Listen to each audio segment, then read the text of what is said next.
Hello guys, কেমন আছো সবাই? আমি মোটামুটি আছি। গলাটা ধরে গেছে, তাই একটু শুনতে একটু অন্যরকম লাগছেই। যাই হোক, বাড়িতে হনুমান জয়ন্তীর দিন একটু পুজো ছিল, তো সেই পুজোর জন্য তো আমাদের যে ঠাকুর ঘর সেখানে লক্ষ্মী জনার্দন এবং সবাইকে আরেকবার রেডি করে নিয়েছিলাম। তো রেডি করে নেওয়ার পর দেখো ওনাদেরকে কি সুন্দর লাগছে। যদিও ওটা আগের দিন করে নিয়েছিলাম, কারণ একসঙ্গে অতজনকে রেডি করা খুব প্রবলেম হয়ে যাবে।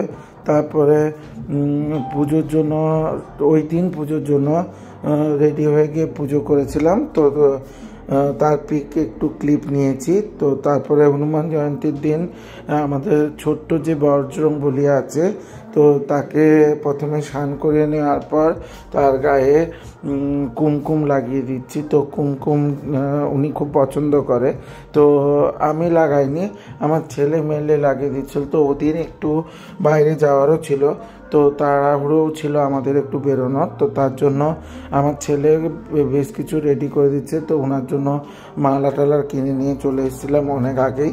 তো এমনি ওটা পূর্ণিমার দিন ছিল, তো ওদিন আমাদের সিন্নি ভোগ দেওয়া হয়। তো আমি মোটামুটি রেডি করে বসেই গেছিলাম পুজোর জন্য। তো পুজোটার ক্লিপ নেওয়া নেই, তো ওনাকে রেডি করার মেনলি ক্লিপটা আছে। তো তোমরা দেখো ওনাকে কেমন লাগছে। যদি ভালো লাগে লাইক কমেন্ট শেয়ার করে দিও। ভালো থেকো, টাটা।